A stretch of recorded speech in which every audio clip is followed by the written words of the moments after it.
Infertility లేదా సంతానలేమి సమస్య అనేది బాగా కామన్ అయిపోతున్న ఈ రోజుల్లో ఒకప్పుడు ఈ పిల్లలు లేకపోవటానికి కారణము అనేది ఎక్కువగా ఆడవాళ్ళ సైడే ఉంటుంది, మగవాళ్ళ సైడ్ నుంచి ఏమీ ప్రాబ్లమ్స్ ఉండవు అనేది ఒక అపోహతో ఓన్లీ ట్రీట్మెంట్ కోసము ఆడవాళ్ళే ట్రీట్మెంట్ చేయించుకోవడానికి వెళ్ళేవాళ్ళు, ఆడవాళ్ళే ట్రీట్మెంట్ చేయించుకునేవాళ్ళు. కానీ పిల్లలు లేకపోవటానికి ఆడవాళ్ళ సైడ్ నుంచి ఎన్ని కారణాలు ఉంటాయో మగవాళ్ళ సైడ్ నుంచి దానికన్నా ఎక్కువ కారణాలే ఉంటాయి. సో పిల్లలు లేకపోవటం అనేది కారణము ఆడవాళ్ళ సైడ్ నుంచి అయినా ఉండొచ్చు, మగవాళ్ళ సైడ్ నుంచి అయినా ఉండొచ్చు. ఈ వీడియోలో నేను మగవాళ్ళ సైడ్ నుంచి పిల్లలు లేకపోవటానికి గల కారణాలు ఏమిటి, మ్యారేజ్కి ముందే ఈ పిల్లలు రేపు మ్యారేజ్ అయిన తర్వాత పిల్లలు కలగటానికి అసలు ఎంత ఛాన్స్ ఉంది ఏంటి అనేది చెక్ చేయించుకోవటానికి ఏం టెస్టులు చేయించుకోవాలి అండ్ అలా చేయించుకోవటం వల్ల వచ్చే లాభాలు ఏమిటి అనేది ఈ వీడియోలో నేను డీటెయిల్గా చెప్తాను. నా పేరు డాక్టర్ కాంతి కుమార్ రెడ్డి, కన్సల్టెంట్ ఆండ్రాలజిస్ట్, జై ఆండ్రాలజీ అండ్ మెన్స్ హెల్త్. మాకు విజయవాడ, వైజాగ్, రాజమండ్రి, నెల్లూరు మరియు కర్నూలులో బ్రాంచెస్ ఉన్నాయి. నేను మగవాళ్ళలో ఎటువంటి సంతాన సమస్యలు ఉన్నా, అంటే వీరికణాల కౌంట్లో కానీ కదలికల్లో కానీ ఏదైనా ప్రాబ్లం ఉండి పిల్లలు లేక ఇబ్బంది పడుతుంటే అటువంటి ప్రాబ్లమ్స్ నేను ట్రీట్మెంట్ చేస్తాను. ముందుగా మ్యారేజ్కి ముందే పిల్లలు రేపు మ్యారేజ్ అయిన తర్వాత పిల్లలు కలగటానికి ఎంత ఛాన్స్ ఉన్నాయి అండ్ ఒకవేళ పిల్లలు కలగకపోవటానికి గల కారణాలు ఏమిటి అండ్ దాన్ని ఎలా ఇంప్రూవ్ చేసుకోవచ్చు అనేది మ్యారేజ్ ముందే టెస్ట్ చేయించుకుంటే మ్యారేజ్ అయిన తర్వాత పిల్లల కోసము అనవసరంగా ఎక్కువగా ట్రీట్మెంట్ చేయించుకుంటా, డబ్బులు వేస్ట్ చేసుకుంటా అండ్ మనీ టైం వేస్ట్ చేసుకోవాల్సిన అవసరం ఉండదు. సో ఈ పిల్లలు లేకపోవడం అనే సమస్య ఆడవాళ్ళ సైడ్ నుంచి ఉండే ప్రాబ్లం కాదు, ఇది మగవాళ్ళ సైడ్ నుంచి కూడా చాలా ఎక్కువ అవకాశం ఉంటుంది పిల్లలు లేకపోవడానికి. ఎవరిలో అయితే ఈ వీరికణాల కౌంట్ కదలికలలో ప్రాబ్లమ్స్ ఉంటాయో అటువంటి వాళ్ళలో మగవాళ్ళలో ఈ పిల్లలు లేకపోవడం అనేది ఒక ముఖ్యమైన సమస్య. ఈ వీరికణాల కౌంటు లేదా కదలికలలో ప్రాబ్లం ఉండటానికి మెయిన్గా వచ్చేసి హార్మోన్స్ లో ప్రాబ్లము. ఎవరిలో అయితే ఈ టెస్టిస్ కి సంబంధించిన హార్మోన్స్ లో ప్రాబ్లమ్స్ ఉంటాయో అటువంటి వాళ్ళలో ఈ వీరికణాల కౌంటు లేదా కదలికల్లో ప్రాబ్లం ఉండి పిల్లలు లేకపోవడం అనేది సాధారణంగా జరిగే ప్రాబ్లము. అండ్ కొంతమందిలో ఎవరిలో అయితే టెస్టిస్ కి సంబంధించిన రక్తనాళాల్లో వ్యారికోసిల్ లాంటి ప్రాబ్లమ్స్ ఉంటాయో, లేకపోతే టెస్టిస్ లో ఇన్ఫెక్షన్స్ ఉంటాయో, లేకపోతే కొంతమందిలో బై బర్త్ అంటే పుట్టుకతోనే ఆ బీజాలు సరిగ్గా ఏర్పడవు, ఇటువంటి సమస్యలు ఉన్నప్పుడు కూడా ఈ స్పెర్మ్ కౌంట్ తగ్గిపోయి పిల్లలు లేకపోవడం అనేది చాలా సాధారణంగా జరిగే ప్రాబ్లం అనమాట.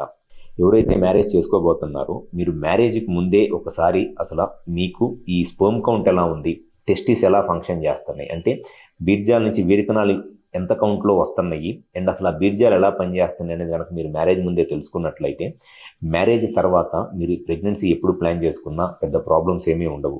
సో మ్యారేజ్కి ముందే అసలు ఈ స్పెర్మ్ కౌంట్ ఎలా ఉంది అండ్ టెస్టిస్ ఎట్లా పనిచేస్తుందో తెలుసుకోవాలి అనుకుంటే జస్ట్ ఒక క్వాలిఫైడ్ ఆండ్రాలజిస్ట్ని కనుక మీరు కన్సల్ట్ అయినట్లయితే ఫస్ట్ టెస్టిస్ సైజ్ ఎలా ఉంది, ఎందుకనంటే ఎవరిలో అయినా సరే టెస్టిస్ సైజు నార్మల్గా 8 to 10 ml టెస్టిస్ సైజ్ ఉండాలి. సో టెస్టిస్ సైజ్ ఎప్పుడైనా సరే ఎంత పెద్దగా ఉంటే దాని నుంచి వచ్చే స్పెర్మ్ కౌంట్ అంత ఎక్కువగా ఉంటుంది. సో ఈ టెస్టిస్ సైజ్ ఎలా ఉంది అనేది చెక్ చేయించుకోవాలంటే ఒక క్వాలిఫైడ్ ఆండ్రాలజిస్ట్ని కన్సల్ట్ అయితే జస్ట్ క్లినికల్ ఎగ్జామినేషన్తో చెప్పేస్తారు టెస్టిస్ సైజ్ ఎలా ఉంది అనేది. దాంతోపాటు టెస్టిస్లో ఇన్ఫెక్షన్ కానీ వ్యారికోసిల్ కానీ ప్రాబ్లమ్స్ ఏమైనా ఉన్నాయా, ఎవరిలో అయితే టెస్టిస్లో ఇన్ఫెక్షన్ కానీ వ్యారికోసిల్ కానీ ప్రాబ్లమ్స్ ఉంటాయో అటువంటి వాళ్ళలో చాలా మందిలో ఫ్యూచర్లో స్పెర్మ్ కౌంట్ తగ్గిపోయి పిల్లలు లేకపోవడము అనేది సాధారణంగా జరిగింది. సో పెళ్లికి ముందే ఒకసారి టెస్టిస్ సైజ్ ఎలా ఉంది, టెస్టిస్లో ఇన్ఫెక్షన్ కానీ వ్యారికోసిల్ కానీ ఏమైనా ఉందా అని చెక్ చేసుకున్నట్లయితే ఒకవేళ ఇన్ఫెక్షన్ కానీ వ్యారికోసిల్ కానీ ఏదైనా ఉంటే అది సింపుల్గా విత్ మెడిసిన్స్ లేదా సింపుల్ ప్రొసీజర్తో దాన్ని ట్రీట్మెంట్ చేస్తే మళ్ళీ స్పెర్మ్ కౌంట్ అనేది చాలా ఇంప్రూవ్ అయింది. అండ్ దాంతోపాటు కొంతమందిలో హార్మోన్స్ లో ప్రాబ్లం ఉంటుంది అనమాట.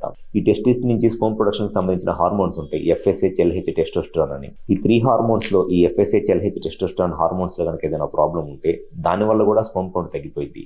సో జస్ట్ ఈ హార్మోన్ టెస్టులు చేయడం వల్ల కూడా మనకి ఈ స్పెర్మ్ కౌంట్ లో ఏదైనా ప్రాబ్లం ఉందనేది పెళ్లికి ముందే తెలుసుకోవచ్చు.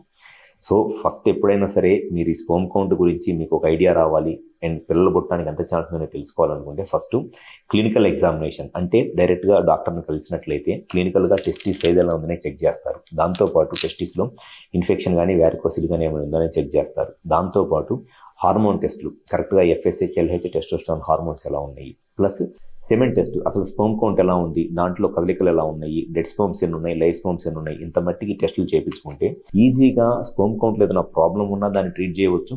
ఒకవేళ ప్రాబ్లమ్ని కనుక ట్రీట్ చేయించుకున్నట్లయితే రేపు మ్యారేజ్ అయిన తర్వాత మీకు పిల్లలకి సంబంధించిన ఇబ్బందులు ఏమీ లేకుండా హ్యాపీగా మీ ఫ్యామిలీని మీరు ప్లాన్ చేసుకోవచ్చు.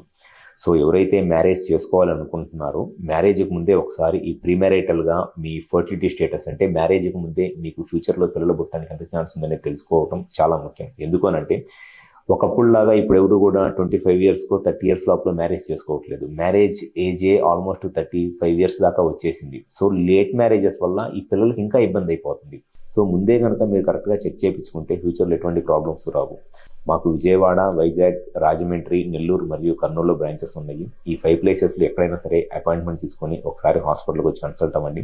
మ్యారేజ్కి ముందు మీకు ఈ ఫర్టిలిటీకి సంబంధించి ఎటువంటి డౌట్స్ ఉన్నా, లేకపోతే ఫర్టిలిటీ కంటే పిల్లలకు సంబంధించి ఎటువంటి డౌట్స్ ఉన్నా, లేకపోతే ఎటువంటి సమస్యలు ఉన్నా దాన్ని గ్యారంటీగా ట్రీట్మెంట్ చేయడం అనేది జరుగుతుంది. దానివల్ల మీకు ఫ్యూచర్లో ఈ ప్రాబ్లమ్స్ రాకుండా మీ ఫ్యామిలీ లైఫ్ని, పర్సనల్ లైఫ్ని హ్యాపీగా ఎంజాయ్ చేయవచ్చు. Thank you.